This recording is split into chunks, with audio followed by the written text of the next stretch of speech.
Hi, I'm Abby. I have a lot of records. And this is Vinyl Monday.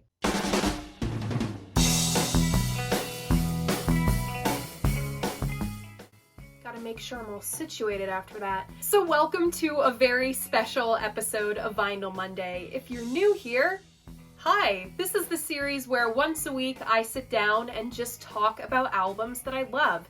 If 20-minute episodes aren't your thing, don't worry. I also do Vinyl Monday in 60 seconds, both here on my channel and over on my Instagram. So usually I make a game out of guessing what album I'm gonna cover next. If you want to play along, go check out my community tab for that. But if you stuck around to the end of last week's episode, Sheer Heart Attack by Queen, I kinda gave this week's album away, seeing as it fell on my head. And if you like what I do here, you should like this video and subscribe to my channel. Just got attacked by a Rogue Neutral Milk Hotel album. That's not foreshadowing for next week's big anniversary at all. But if you missed that the first time around, this week we are celebrating the 25th anniversary of In the Aeroplane Over the Sea by Neutral Milk Hotel. If you're new here, I love dressing for a theme. I dress to match every week, so I went for full Victorian boardwalk, 70s Edwardian revival, Frank Zappa freak, I don't even know. Whatever it is, it was called for this episode. Let's take the plastic off. So my copy might look a little bit different from yours, and that is because my copy of Aeroplane comes from the Neutral Milk Hotel full discography box set. I don't know if I showed this back in my full vinyl collection videos or not. Something tells me I might have forgotten. So here's the full thing. This was released in 2015. I think I got it years after the fact for my 19th birthday. And this came with material both pre and post Aeroplane, like the Everything Is EP, the Little Birds single. Both of those are on Spotify now, actually. They weren't before. And my personal favorite, the Ferris Wheel on Fire EP. Calling it now. This one will finally be put on streaming services for the 25th anniversary of Aeroplane. We got Everything Is, we got Where You'll Find Me Now. This is coming next. So let's talk about this cover art. This art is by Chris Billheimer. He's the artist of quite a few iconic alt-rock album covers. He's been the artist for REM, he did art for Green Day's Nimrod, An American Idiot, Weezer's Green album too, and no, this is not a potato, this is not a tambourine. Yes, it is a drumhead. Chris collaged this out of an antique Victorian bathing beauty postcard. He collaged the drum head over the bathing beauty's bonnet. You still see her little bow right here. I dress for album art, but there was no way I was putting a fucking drum over my head. I love you guys, but not that much. When you open up the gatefold, you get some liner notes, your track listing, all of the lyrics for the whole album through here in this tiny, tiny typeface, and the Flying Victrola logo. This was drawn by Brian DeWan. B-Roll Abby is a lot better at showing all of this off than me, so I'll just let her handle this one. On In the Aeroplane Over the Sea, we have Jeff Mangum on vocals, guitar, fuzz bass, and the shortwave radio. The instruments just get weirder from here on out. We have Julian Coster on singing saw, banjo, white noise machine, and organ, specifically the Lowry Wandering Genie. This is an instrument from the 70s. I figure shouting out an instrument like that is relevant to the greater content of my channel. And the Neutral Milk Hotel core lineup is rounded out by Scott Spillane on brass and Jeremy Barnes on drums. We have a number of other players in the mix here. gonna read these from my notes. We have Laura Carter on the Casio saxophone, which they named the, oh god, I hope I get this right, the Zanzifaphone. Rick Benjamin plays the trombone, Marissa Bissinger plays the sax, and Michelle Anderson plays the bagpipes. This album was produced by Robert Schneider. He plays a handful of instruments on here as well, including the organ and the one-note piano. Yes, the one-note piano is a real instrument. No, it is not just a meme, and I only learned it was a real instrument all of 2 days ago. Transition. What did you think of this album? Did you love it? Did you hate it? No! No! We do not do this on this channel. We do not do this on this channel. Somebody get this flannel off me. Roll my transition. So, by its nature, there is a lot of mythology surrounding this record. The short version, that most of you are probably familiar with, goes a little something like this. In the Aeroplane Over the Sea is inspired by Anne Frank's diary and Jeff Mangum's emotional turmoil while reading it. This album is released to moderate fanfare, then a few years later blows the fuck up. Jeff super can't handle it, becomes a recluse, and breaks up Neutral Milk Hotel. The real story is much more complex than this. To begin with, Neutral Milk Hotel were part of the Elephant Six Collective, a merry band of artists based loosely out of Athens, Georgia. This was a very bohemian group of people. None of them liked to stay in one place for too long, which is why I say they're loosely based in Georgia. And they largely made music for themselves. Very much art for art's sake. Other groups in the Six, technically 7 if you count Circulatory System, are of Montreal, which is still active today. And my personal favorite, the Olivia Tremor Control. To my core subscriber base, OTC is sick. You're gonna like them. I've been listening to their record Dusk at Cubis Castle a lot lately. Neutral Milk Hotel, I'm just gonna refer to them as NMH from here on out, are operating under independent label Merge Records. They'd put out just one album before this, on Avery Island. There's some certifiably batshit moments on this. Pre-Sister Swallowing a Donkey's Eye has entered the chat. But if you wade through the rougher bits, you can hear the bones of what is going to crop up on Aeroplane. As the story goes, NMH frontman Jeff Mangum reads Diary of a Young Girl by Anne Frank. It seems Jeff had the tendency to be consumed by things, and consumed he was. Diary of a Young Girl deeply moved him and inspired him, in part, to write some of these songs. Taking some time to clear up a huge misconception: no, Aeroplane is not about Anne Frank. There's themes of childhood, first love, God, sexual awakening, war, accepting mortality and the concept of death, and I pick up on this recurring idea of two kids growing up in a trailer park with their dysfunctional families. All of those ideas, plus the Anne Frank references, come together to form the content of Aeroplane. This album was recorded at producer Robert Schneider's former studio, Pet Sounds, in Denver through the summer of 1997.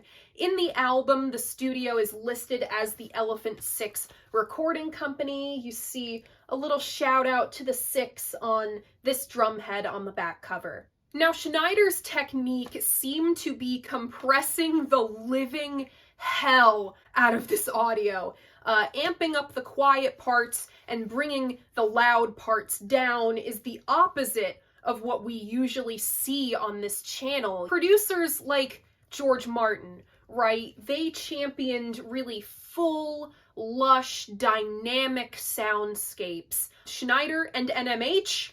Nope, not at all. no negative space, it's claustrophobic as fuck.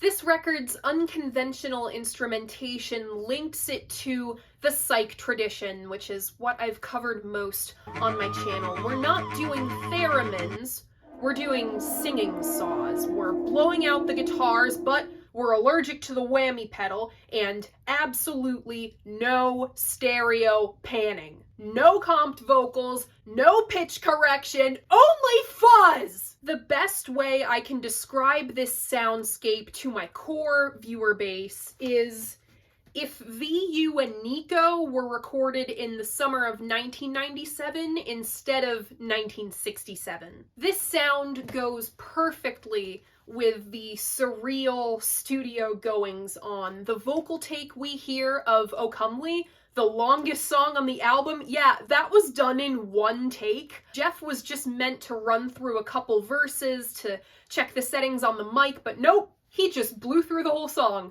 And in one of the best studio outbursts in all of rock and roll music, at the very end of the song, you hear either Scott Spillane or Rob Schneider. The 33 1/3 book on this says it's Scott, but I personally think it's Rob. Whoever it is, somebody shouts out this. All of this swirled together to create the finished product in the Aeroplane Over the Sea. The track listing goes as follows. Opening up side 1, you have King of Carrot Flowers Part 1, which flows right into King of Carrot Flowers Parts 2 and 3. Then the title track in the Aeroplane Over the Sea, followed by Two-Headed Boy. Next is The Fool, then Holland 1945, which flows right into side 1's closer, Communist Daughter. Opening up side 2, we have O Comely, followed by Ghost. This flows right into Untitled. Wait, hold up. Untitled has a name? According to this poster that also serves as the Holland 1945 single jacket, yes, we see right down here in this corner that track 10 is in fact called Penny Arcade in California.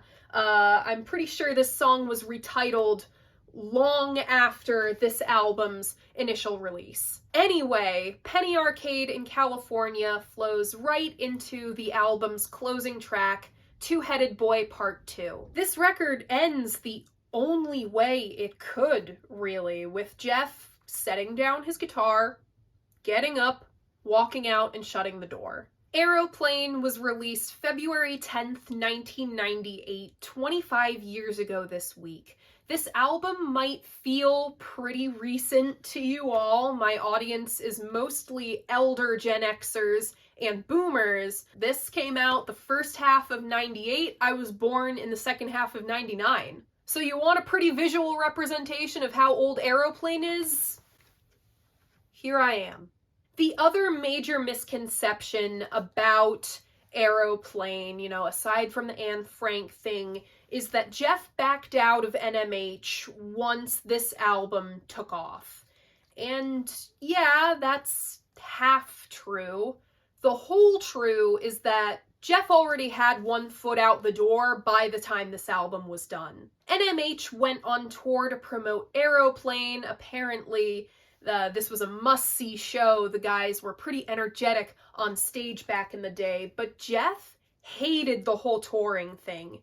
And after a while, he stopped answering phone calls for interviews because he just got so sick of explaining his lyrics. Album artist Chris Bilheimer was tight with REM. They reach out asking NMH to open for them on tour. This would have been a huge opportunity for NMH, possibly their mainstream breakthrough, but Jeff says no. Aeroplane's warm reception was not the catalyst of Jeff's withdrawal, but it was the catalyst for what I can only describe as ego death.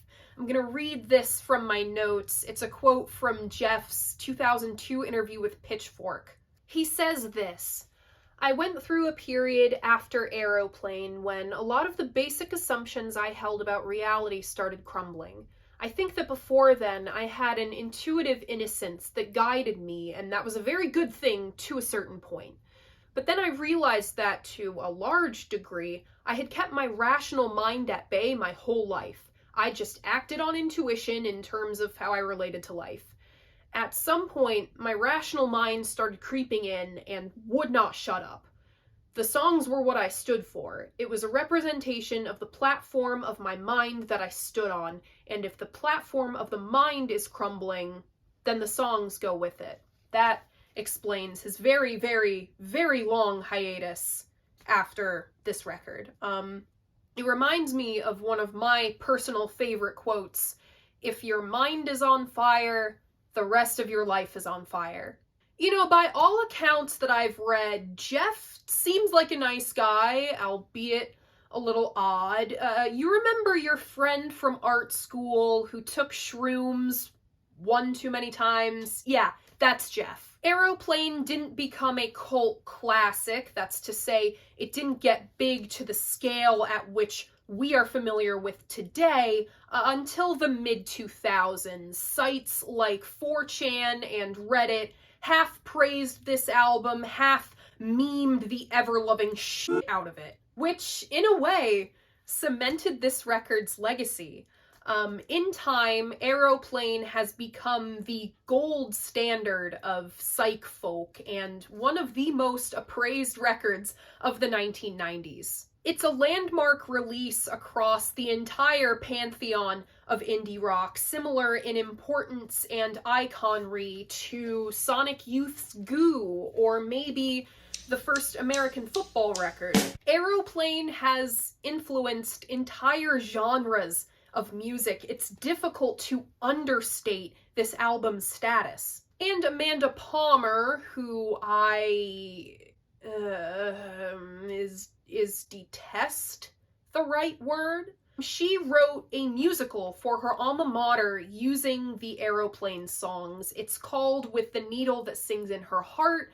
The whole thing is available to watch on Vimeo. If you're emotionally equipped to do so, I recommend you watch it. It does get pretty dark, and the artist monologue still haunts me to this day. Now, I know Aeroplane Good is one of the most basic music fan takes of all time, but with this next section, I'll attempt to dissect exactly why, after 25 years, Aeroplane Good. Or at least, why I think Aeroplane good.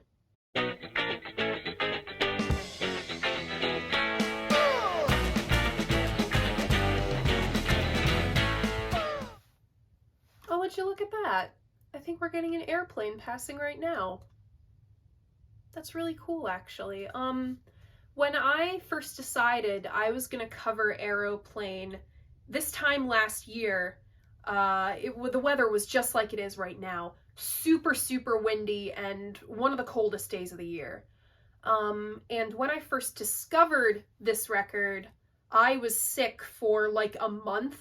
And right now, in case you couldn't tell, I'm kicking something. So this is a really nice full circle moment for me. So 5 years ago, when I was but a wee lass, I discovered this album through some guys that lived on the same floor as me in the dorm I lived in my freshman year of college. And let me tell you, we were little hellions. I saw my neighbors rip an exit sign out of the ceiling while on roller skates. Some guy pulled the fire alarm because the girl he liked wouldn't talk to him. One of the baseball players chucked an apple from the dining hall at the roof, missed, hit my window, and cracked it. I lived on the 3rd floor! 18 and 19-year-old me lived and died by NMH, and though not quite as fierce in the years to follow, Aeroplane remained a staple of my college listening. So going in, I have a lot of memories with this record, memories of just listening to it front to back, day in, day out. And nowadays, this is an album that I struggle to listen to twice. And I had to listen to it a lot more than twice to make this video. I needed 2 weeks to do this. I crunched Sunshine Superman and Sheer Heart Attack into the same week so that I'd have the time I needed to give Aeroplane the attention it deserves. If I'd done this in 1 week, I think it would have been very bad for my mental health. Once it sinks in, once it really sinks in, this is a very emotionally taxing record. The content makes it so. This is maybe the darkest record I've ever covered on Vinyl Monday. As I get older, I get how this album's combination of themes can weird people the fuck out. This record is grotesque at times. You're allowed to be repulsed by it. The atmosphere of this record is magical, though. It's a stark contrast to its dark tone, and it's championed by the oddball instruments. We don't normally think of accordions when we think of psych-influenced music, but it's here. It's the undercurrent of King of Carrot Flowers 1. But we do think of the drone, that long, sustained note at the bottom. It's one of those things that psych rock picked up from Eastern music. We hear it on King of Carrot Flowers Part 2. It's like slipping into a trance state. In a lot of ways, to me, this is more of a psych record than it is an indie record. Even Rob Schneider said that he wanted to make the perfect psychedelic pop Revolver kind of record. Aeroplane, it's a lot more White Album to me than it is Revolver. If you had all of John's contributions to the White Album rolled up and made into a band in the 90s, you'd get Neutral Milk Hotel. Never in my life did I think I would be mentioning this album and this album in the same video. But here we are. The noise machine and the tape loops on Communist Daughter make it feel like you're Alice falling down, or rather being sucked into, a rabbit hole hell void that spits you out into O Comely. And the bagpipes on Penny Arcade make me go feral. You ever headbang to bagpipes? Today's the fucking day! But the best oddball instrument on this record is the singing saw. It pushes that whole metaphysical, spacey thing, and it makes the atmosphere of this record. Julian Coster is the MVP of Aeroplane. The delicate, tucked away moments are among this record's best. Again, the singing saw, but also the secondary melody in the back half of Communist Daughter. It's very quiet. I think that's the Wandering Genie. It's a little hard to tell with how soft it is. I've been listening to this record for years, and I only just noticed that part on Tuesday. That's the thing about this record. It's so hard to pick out distinct instruments besides, Jeff's acoustic guitar. It's because A, everything is compressed to hell. Aeroplane is a loud record. And B, the blend is masterful. Shout out to Rob Schneider. The quiet bits make those explosions of sound like King of Carrot Flowers 3 and Holland 1945 all the more jarring and powerful. I love you, Jesus Christ.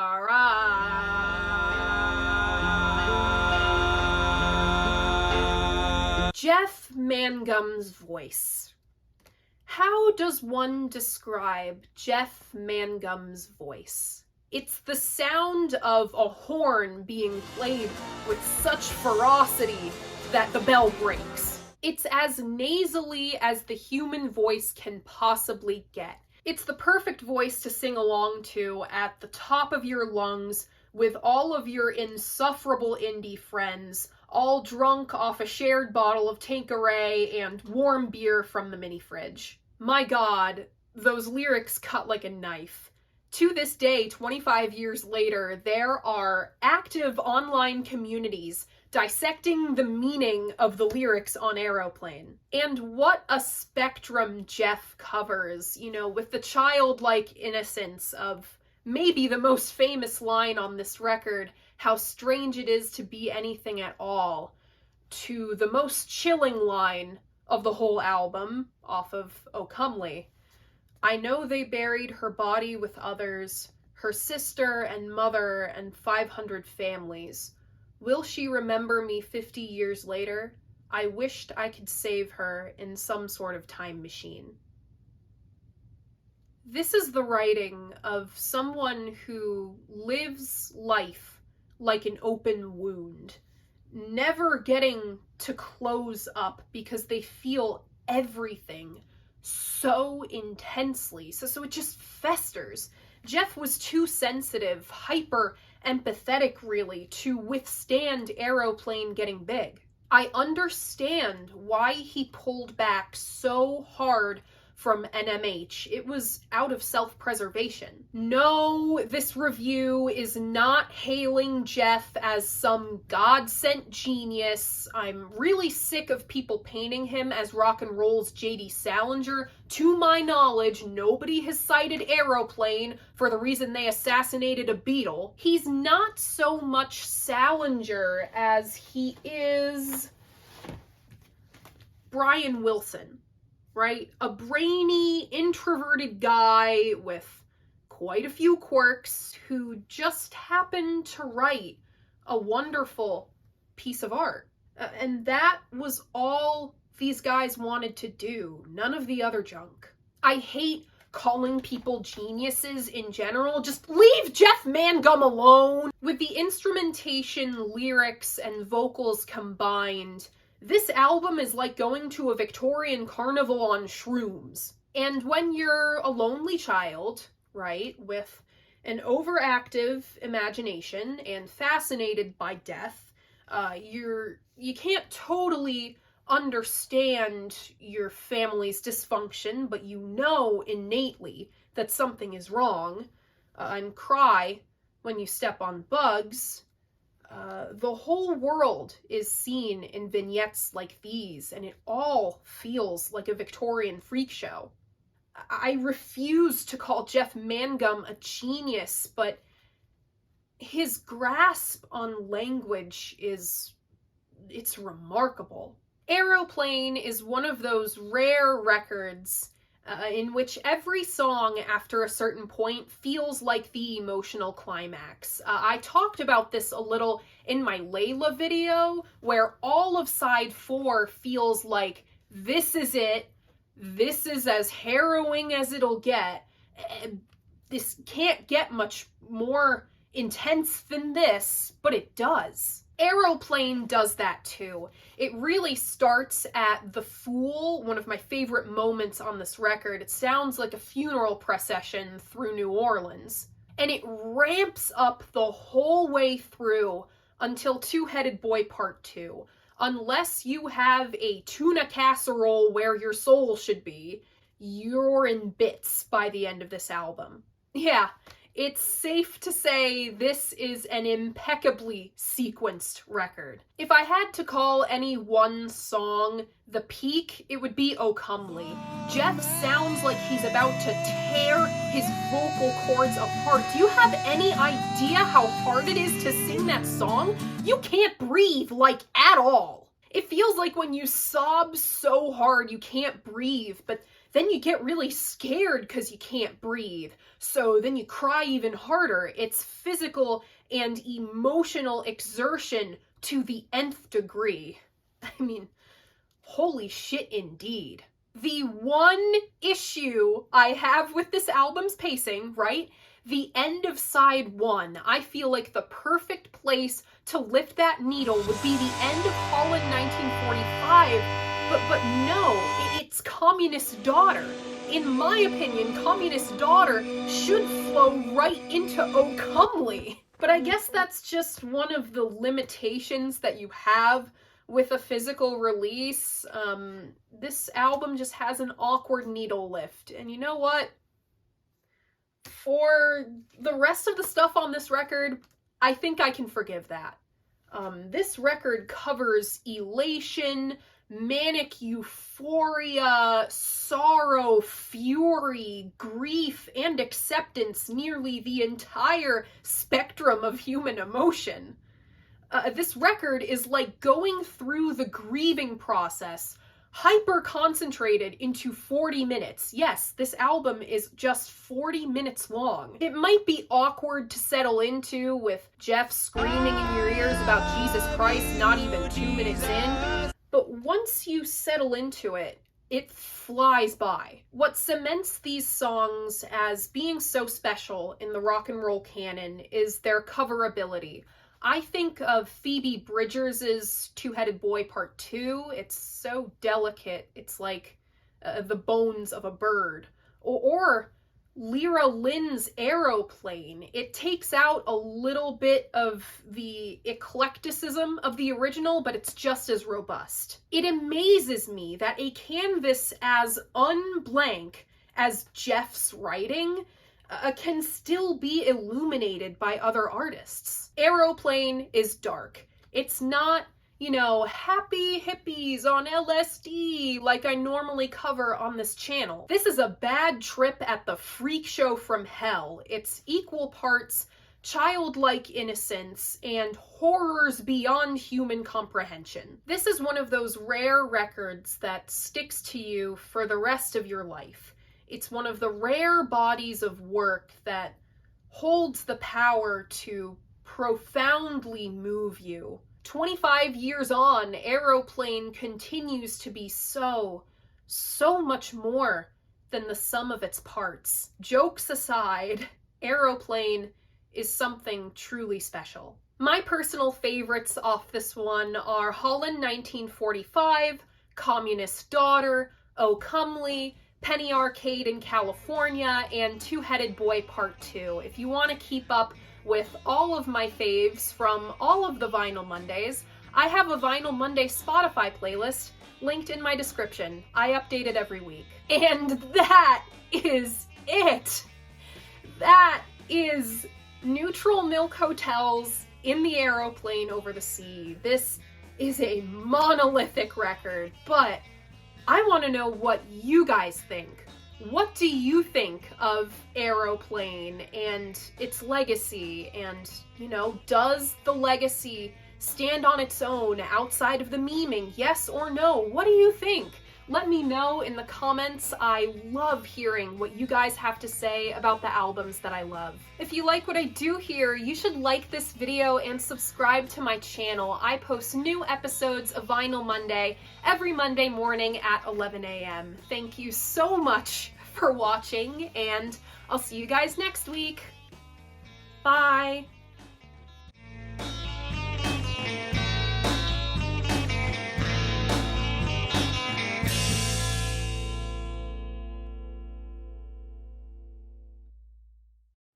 Transition.